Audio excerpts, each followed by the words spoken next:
한국은 상상 이상의 나라입니다. 한국에서 취재를 하고 있는 미국의 CNN 특파원이 한국의 모습을 보고 경악하고 있습니다. 이 모습은 다른 나라들이 모두 배워야 할 가치 있는 역사적 자료로 쓰여야 한다고 하는데요. 도대체 한국의 어떠한 면이 이들을 경악하게 했을까요? 바로 지금 사연을 들어보겠습니다. 오늘의 사연 시작합니다. 안녕하세요. 저는 CNN 국제부 특파원으로 활동하고 있는 에밀리 카터입니다. 저는 오늘 여러분께 최근 한국에서 경험한 놀라운 이야기를 들려드리고자 합니다. 저는 주로 국제적인 분쟁과 사회적 갈등을 취재하는 기자로 세계 곳곳에서 진실을 알리는 일을 하고 있습니다. 여성이자 특파원으로서 위험을 감수하며 전쟁과 갈등의 현장을 누비는 것이 결코 쉬운 일은 아니지만 그것이 제 삶의 소명이자 사명이라고 믿고 있습니다. 저는 어린 시절부터 여성의 목소리가 자주 묻히는 세상에서 자랐습니다. 당시의 사회적 편견과 제약들은 저를 분노와 동시에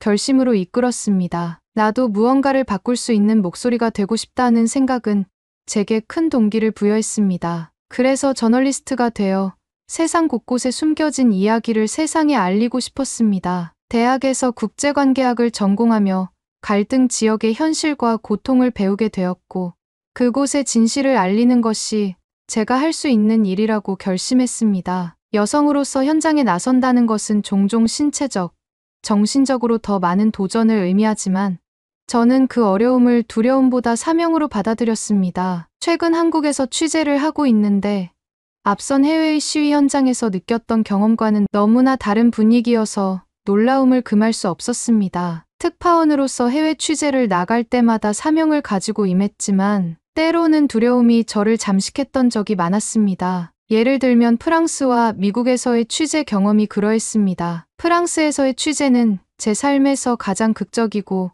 위험한 경험 중 하나였습니다. 2023년 6월 27일 파리 외곽 낭테르에서 17세 청소년 나엘이 경찰의 교통 단속 중 총격으로 사망한 사건은 프랑스 전역을 분노의 도가니로 몰아넣었습니다. 나엘은 무면허로 차량을 운전하던 중 경찰의 정지 명령을 따르지 않았고 이 과정에서 경찰의 총격이 가해져 현장에서 목숨을 잃었습니다. 이 사건은 프랑스 전역에서 항의의 불길을 지폈습니다. 초기에는 낭테르 지역에서 소규모로 시작된 집회가 곧 파리, 리옹, 마르세유 등 주요 도시로 확산되었습니다. 그러나 시위는 점차 폭동으로 변질되었고 거리는 차량 방화와 상점 약탈로 아수라장이 되었습니다. 시위대와 경찰은 거리를 장악하기 위해 끊임없이 충돌했으며 경찰은 최루탄과 물대포로 대응했습니다. 취재를 하던 저는 돌팔매와 폭발음 속에서 생명의 위협을 느끼는 순간이 많았습니다. 실제로도 취재팀이 파편에 맞아 응급차를 타고 병원으로 실려가는 모습도 봤기에 정신을 똑바로 차리지 않으면 큰일이 나겠다는 생각도 여러 번 했죠. 한 번은 불길이 치솟는 거리 한복판에서 몸을 숨길 곳을 찾으며 달려야 할 때도 있었습니다. 그 순간마다 공포가 엄습했지만 저를 움직이게 한 것은 제 사명이었습니다. 진실을 기록하고 이 사태의 근본 원인과 구조적인 문제를 세계에 알리는 것이 저의 의무였으니까요. 하지만 사명감만으로 공포를 완전히 덮을 수는 없었습니다. 매번 현장에 설 때마다 제 머릿속은 질문으로 가득했습니다. 만약 내가 다치면 어떡하지? 이번에는 무사히 돌아갈 수 있을까? 라는 생각들이 제 머리를 둘러싸며 공포감이 커져갈 때는 취재를 나서는 발걸음이 무거워지기도 했으니까요. 그럼에도 내가 맡은 바 임무를 다해야지. 세상 사람들에게 이 사건과 상황에 대한 심각성과 경각심을 일깨워 주어야 해. 라는 생각으로 사명감을 다시 붙잡고 동시에 제가 여기 있는 이유를 더 확고히 하는 계기로 여기며 전장에 나가는 군인처럼 마음을 굳게 잡고 현장으로 나가기 일쑤였습니다. 프랑스에서의 취재 동안 공포는 제 그림자처럼 따라다녔습니다. 멀리서 매번 폭발음이 울릴 때마다 심장이 철렁했고 시위를 하는 군중들 속에서 밀려 넘어질 때마다 생존을 위해 몸부림쳤습니다. 하지만 그 순간에도 시민들의 절박한 외침이 제 귀에 생생히 들려왔습니다. 그들은 단순히 분노를 표출하는 것이 아니라 오래된 부조리와 억압에 저항하고 있었습니다. 이 외침을 세계에 알리는 것이 저희 사명이라는 사실이 제 두려움을 뛰어넘게 했습니다. 취재팀의 안위를 위해 본사에서 거리를 두고 취재하라는 지시를 받고 이 선으로 빠져서 취재를 했지만 직접 일선으로 뛰어들지 않으면 그들의 생생한 목소리를 담을 수 없어 아쉬움이 컸습니다. 그리고 속으로는 앞으로 이런 일들이 일어나지 않길 바라는 마음이 들었어요. 모두가 다치고 피해를 입는 갈등의 대립은 민주주의 이념에서 옳지 않다고 생각했기 때문입니다. 하지만 이런 바램은 그리 오래가지 않았습니다. 바로 저희 모국인 미국에서 폭력 시위가 발생했기 때문이었죠. 미국에서는 2024년 4월 이스라엘 하마스 전쟁에 항의하는 대규모 시위가 전국적으로 확산되었습니다. 이스라엘의 가자지구 폭격과 팔레스타인 민간인의 희생이 국제적인 논란을 불러일으키며 미국의 친이스라엘 정책에 반대하는 목소리가 곳곳에서 터져 나왔습니다. 뉴욕, 로스앤젤레스, 시카고 등 주요 도시에서 수천 명의 사람들이 거리로 나섰고 초기에는 평화로운 행진과 집회로 시작되었습니다. 이때까지만 해도 저는 민주주의의 이념 아래 평화롭고 조화로운 집회로 마무리될 것 같았습니다. 하지만 시간이 지나면서 긴장이 고조되었고 일부 과격 분자들의 행동으로 상황은 급격히 악화되었습니다. 경찰은 최루탄과 고무탄을 사용해 시위대를 진압했으며 도로를 점거한 시위대와 물리적 충돌이 발생했습니다. 일부 지역에서는 시위대와 경찰 사이의 긴장이 극에 달하며 체포된 사람들이 속출했습니다. 공공기물 파손 사건도 보고되었지만 대부분의 참가자들은 비폭력적 시위의 원칙을 지키려 했습니다. 취재 중 저는 한 시위대를 만나 그들의 이야기를 들을 수 있었습니다. 한 참가자는 이 시위는 우리의 분노만이 아니라 우리의 희망을 세상에 알리기 위한 겁니다. 자유의 나라 미국에서 물리적 충돌이라뇨? 라고 말했습니다. 뉴욕에서는 여러 인권단체와 종교단체가 연대하며 물리적 충돌과 폭력 제압에 반하는 행진이 이어졌고 일부 시민들은 팔레스타인 국기를 들고 연대를 표하기도 했습니다. 프로듀서는 한 유대인 공동체 대표와 인터뷰를 시도하며 대화의 중요성을 강조했고 카메라맨은 시위대의 다양한 모습을 담기 위해 분주히 움직였습니다. 긴박한 상황에서도 시위 참가자들의 목소리는 명확했습니다. 우리는 평화를 원합니다. 하지만 이 평화가 모두에게 공평하지 않다면 그것은 진정한 평화가 아닙니다. 이 강렬한 메시지는 현장에 있던 모든 사람들에게 깊은 울림을 주었습니다. 현장에서 느끼는 신체적 위협은 결코 간과할 수 없었지만 팀원들과의 협력은 이러한 위협을 극복하는 데 큰 힘이 되었습니다. 저는 그 순간에도 멈추지 않고 진실을 기록하려는 의지를 놓지 않았습니다. 이렇게 해외의 각종 이슈들을 다루는 특파원으로서의 삶에서 저는 시위 현장에 대한 두려움과 공허함, 공포심이 더 커지기 시작했습니다. 몇몇 동료들이 취재 중 부상을 입거나 납치를 당하고 심지어 사망까지 이르는 이야기들을 접하며 위험한 일들이 비일비재한 특파원으로서의 삶을 유지해야 하는지에 대한 자의적 혼란이 제 머리를 지배하기 시작한 것이죠. 한낱 인간으로서 생명을 걸고 하는 이 일에 대한 두려움이 제 몸을 휘감기 시작했습니다. 그러던 중 2024년 12월 3일 가장 무서운 워딩이 제 눈앞에 나타나 버렸습니다. 바로 한국의 비상계엄령 선포였죠. 비상계엄령은 국가 비상사태 시 정부가 군부대에 통치권을 부여하고 헌법에서 보장된 시민의 기본권을 제한할 수 있는 특별 조치입니다. 이로 인해 취재 기자들 사이에서는 공포와 긴장이 확산되었습니다. 여태껏 경험했던 시위 현장과는 완전히 다른 위협으로 다가왔기 때문에 많은 기자들이 취재를 꺼렸습니다. 저 역시 두려움이 몰려와 망설였지만 프로듀서와 카메라 감독은 누군가는 이 이야기를 세계에 알릴 필요가 있다는 사명감을 가져야 한다며 저를 독려했습니다. 저는 정말 숨고 싶을 정도의 공포가 밀려왔지만 제 동료들이 내민 손을 잡고 초심을 잃지 않겠다는 마인드를 가지며 다시 일어섰습니다. 마침 제가 일본에서 취재 중이었고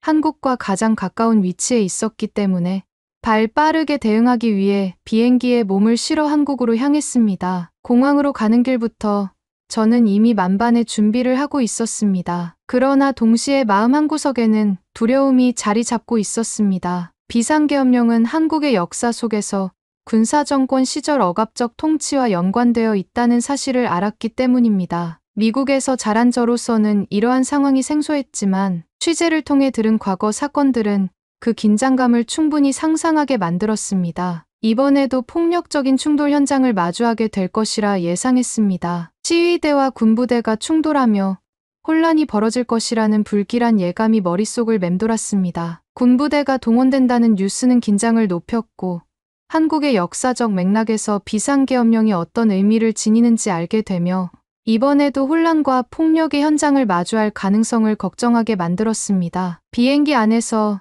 내내 복잡한 감정이 교차했습니다. 두려움과 기대, 그리고 이 이야기를 세상에 전해야 한다는 무거운 책임감이 제 가슴을 조였습니다. 한국에 도착해서 휴대폰을 확인해 보니 비상계엄령이 한국의 국회의원들의 투표로 해제되었다는 사실을 확인했습니다. 그 순간 가슴 깊이 안도의 한숨이 나왔습니다. 다행이다 라는 생각이 들면서도 사태가 이렇게 빠르게 전개된 것에 대한 놀라움이 뒤따랐습니다. 하지만 비상계엄령을 내린 대통령에 대한 탄핵을 추진하자는 시위가 발생했다는 이야기를 접하고 우리 팀은 국회로 향했습니다. 국회 앞은 긴장감과 기대가 뒤섞인 독특한 분위기였습니다. 많은 시민들이 국회 건물 앞에 모여 대통령 탄핵을 촉구하며 구호를 외치고 있었습니다. 시위대는 다양한 피켓과 깃발을 들고 있었고 질서를 유지하며 평화적으로 자신들의 의견을 표현하고 있었습니다. 그 순간 제 눈에 상상할 수 없는 일이 벌어졌습니다. 한국의 시민들은 집회가 시작되기 전부터 집회가 가능한 구역에서만 집회를 하고 평화적 목소리만 높였고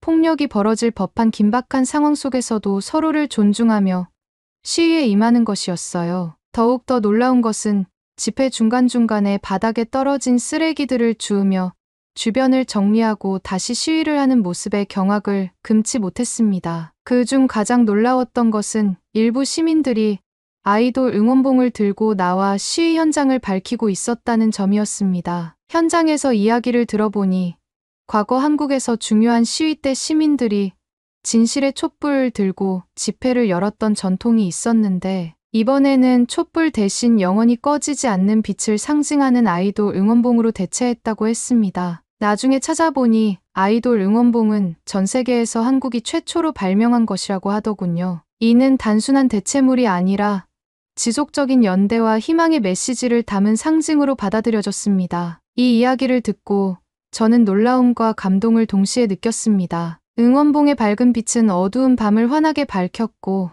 이는 단순한 시위를 넘어 문화적 연대와 창의적 표현의 장으로 보였습니다. 시민들은 노래를 부르며 시위에 참여했고 주변에서는 자발적으로 질서를 유지하고 쓰레기를 정리하는 모습도 보였습니다. 국회 주변의 긴장된 분위기 속에서도 이러한 평화로운 움직임은 인상 깊었습니다. 광장에 모인 수많은 시민들은 질서 정연하고 평화로웠습니다. 손에는 피켓을 들고 구호를 외치며 어린아이와 함께 나온 가족들의 모습이 눈에 띄었습니다. 한 여성 참가자와 이야기를 나누던 순간이 떠오릅니다. 그녀는 평화롭게 우리의 목소리를 내는 것이 우리의 민주주의를 지키는 방법이라고 말했습니다. 그녀의 말은 단순했지만 제 가슴 깊은 곳을 울렸습니다. 이어 한 20대 대학생과 이야기를 나눴습니다. 그는 우리는 더 나은 미래를 원합니다. 이건 단지 정치적 문제가 아니라 우리 세대가 이어받을 사회를 바로잡는 과정입니다. 라고 말하며 진지한 눈빛을 보였습니다. 또 한 중년의 시민은 이런 평화로운 방식으로도 목소리를 낼 수 있다는 걸 우리 아이들에게 보여주고 싶어 이곳에 나왔습니다. 라고 했습니다. 그의 말에 담긴 자부심이 저에게도 전해졌습니다. 심지어 한 고등학생은 아이돌 응원봉을 들고 나왔어요. 이건 단순히 재미로 하는 게 아니에요. 이 빛은 영원히 꺼지지 않을 희망의 상징이니까요. 라고 말하며 환하게 웃었습니다. 이 모든 사람들의 이야기는 저를 깊이 감동시켰고 제가 목격했던 폭력적인 시위와는 너무나 다른 성숙한 민주주의의 한 장면을 보여주었습니다. 그날 밤 숙소로 돌아와 취재 내용을 정리하며 깊은 생각에 잠겼습니다. 여러 외신들이 한국의 시위와 집회를 극찬했다는 소식도 접했습니다. 역시 문화 강국이다.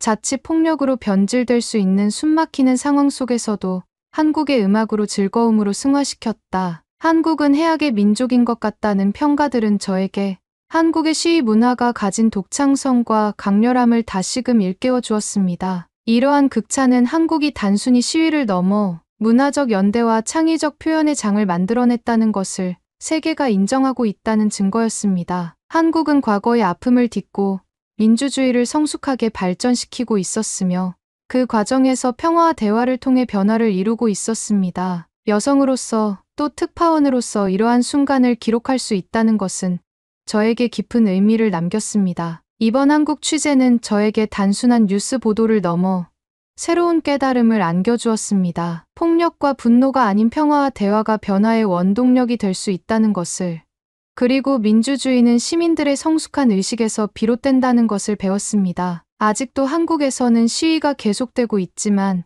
이곳의 시민들은 이를 질서 정연하고 평화롭게 이어가고 있습니다. 이전에 경험했던 나라들의 혼란과 대비되는 한국의 시위와 집회가 무사히 마무리될 때까지 특파원으로서 이 이야기를 끝까지 기록하고 세계에 전하겠다는 각오로 임할 것입니다. 그리고 전 세계 모든 사람들이 이처럼 평화적인 방법으로 시위와 집회를 통해 목소리를 내며 갈등을 대화로 풀어나가는 세상을 만들어 가길 진심으로 바랍니다. 오늘의 사연은 여기까지입니다. 최근 비상계엄령 선포 이후 모든 국민들의 촉각이 곤두서 있죠. 저도 뉴스를 계속 보며 심각한 나라의 정세에 고민이 많은데요. 외국의 한 일간지에서는 한국의 비상계엄령 사태에 대해 젊은 세대들이 가장 큰 충격을 받았다고 합니다. 역사에서만 보던 사태를 직접 경험하고 있는 것인데요. 이로 인해 한국 문화를 즐기는 젊은 세대들에게 한국이라는 이미지가 우러러보는 화려한 모습에서 껍데기만 화려하고